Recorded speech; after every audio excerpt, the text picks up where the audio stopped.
ನಮಸ್ಕಾರ ಆತ್ಮೀಯ ರೈತ ಬಂದವರೇ, ನಾವಿವತ್ತು ವಿಜಯಪುರ ಜಿಲ್ಲೆಯ ಸಿಂದಗಿ ತಾಲೂಕಿನ ಮಳಗಾನಿ ಎಂಬ ಊರಿನಲ್ಲಿ ಬಂದಿದ್ದೀವಿ. ಈ ಊರಿನ ಪ್ರಗತಿಪರ ರೈತರಾದಂತ ರವಿ ಕಾಕಾ ಅವರು ನಮ್ ಧನುಕಾ ಕಂಪನಿಯ ಡಿಸೈಡ್ ಮತ್ತು ಮ್ಯಾಕ್ಸಿಡ್ ಅನ್ನುವಂತ ಪ್ರಾಡಕ್ಟ್ ನ ಯೂಸ್ ಮಾಡಿದ್ದಾರೆ ಹತ್ತಿ ಬೆಳೆಯಲ್ಲಿ. ಈ ಡಿಸೈಡ್ ಮತ್ತು ಮ್ಯಾಕ್ಸಿಡ್ ಅನ್ನುವಂತ ಪ್ರಾಡಕ್ಟ್ ನ ರಿಸಲ್ಟ್ ಹತ್ತಿ ಬೆಳೆಯಲ್ಲಿ ಯಾವ ತರ ಬಂದೈತಿ ಅವ್ರ ಬೆಳೆಯಿಂದ ಕೇಳಿ ಬನ್ನಿ. ನಮಸ್ಕಾರ. ನಮಸ್ಕಾರ. ತಮ್ಮ ಹೆಸರು? ನನ್ನ ಹೆಸರು ರವಿ ರಂಗಣಿಗೆ. ಎಷ್ಟು ವರ್ಷದ ಕಾಕ ಇದು? 2-3 ವರ್ಷ ಇತ್ರಿ ಯೂಸ್ ಮಾಡ್ಲತ್ತಿದೇವ್ರಿ ಇದನ್ನ. ಡಿಸೈಡ್ ಇದು ಹಾಕ್ಯಾರೆ ಹೊಡಿತಿದೇವ್ರಿ. 15 ದಿಂದ 20 ದಿನ ತನಾನು ಯಾವ್ದು ರೋಗ ಬರಲ್ರಿ, ಮೂಡ್ ರೋಗ ಇರಲ್ರಿ, ಸೀರ ಏನ ಬರಲ್ರಿ, ಆಯ್ತ ನರ್ಜುಗಳು ಇರಲ್ಲ, ಕೀಡಿಗಳು ಆಗಲ್ಲ. ನಮ್ದರ ಎಲ್ಲಾ ಹಿಂಗೆಲ್ಲಾ ಕ್ಲಿಯರ್ ಅದ ನೋಡ್ರಿ. ಈಗ 20 ದಿನದ ಮ್ಯಾಗ ಐತ್ರಿ ಇವೆಲ್ಲಾ ಹೊಡೆದು. ಈಗ ಮತ್ತೇನದ ಹೊಡಿಬೇಕಂತ ಹೇಳಿಕಿ ತೊಗೊಂಡ್ ಬಂದಿದ್ದೇವ್ರಿ. ಈಗ 2 ದಿನದಾಗ ಇದು ಹೊಡಿತೇವ್ರಿ. ಇದು ಹೊಡೆದೇವ ಅಂದ್ರ 20 ದಿನ ತನ ನಾವ್ ಏನ್ ಹೊಲ್ದಾಗ ಯಾವ್ದು ಎಣ್ಣೆ ಸಿಂಪಡಿಸಲ್ಲ. ಇನ್ನುಳಿದ ರೈತರು ಏನಿಲ್ಲ, ಇದನ್ನೇ ಮಾಡೋದು ಚಲೋ ರೀ.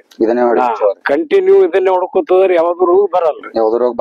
20 ದಿನ ತನಾನು 20 ದಿನದ ಮ್ಯಾಗ ಹೊಡೆದ್ರು ಪರವಾಗಿಲ್ರಿ. 25 ದಿನ ತನಾನು ಹೋಗ್ತದ್ರಿ. ಇಲ್ಲಿ ನೋಡ್ಬೋದ್ರಿ ನೀವು. ನೋಡ್ರಿ ಏನ ಬೆಳಿ ಏನ ಸೀರ ನೋಡ್ದೆ ಯಾವ ತರದ ಇಫೆಕ್ಟ್ ಇಲ್ಲ, ಯಾವ ಇದು ಇರಲ್ರಿ. ಇವು ಎಲಿ ಮುಟ್ರೋಗದ ಬಂದಿ ಈ ತರ ಮಣದ್ರು ಸಹಿತ ಸೀದಾತವ್ರಿ. ಫಾದರ್ಸ್ ಬಾಳ ಆಗಿದ್ದೇವ್ರಿ. ಇದ್ರಿ ಯೂಸ್ ಮಾಡಿ ಹೊಡೆದೇವ್ ಮತ್ತ ಎಲ್ಲಾ ಕವರ್ ಐತ್ರಿ. ನೀವು ಈಗ ಅಂದ್ರ 3 ವರ್ಷ ಐತ್ರಿ ಇದನ್ನ ಡಿಸೈಡ್? 2-3 ವರ್ಷ ಐತ್ರಿ ಇದನ್ನೇ ಯೂಸ್ ಮಾಡೈತ್ರಿ. Okay, thank you. ನಮಸ್ಕಾರ.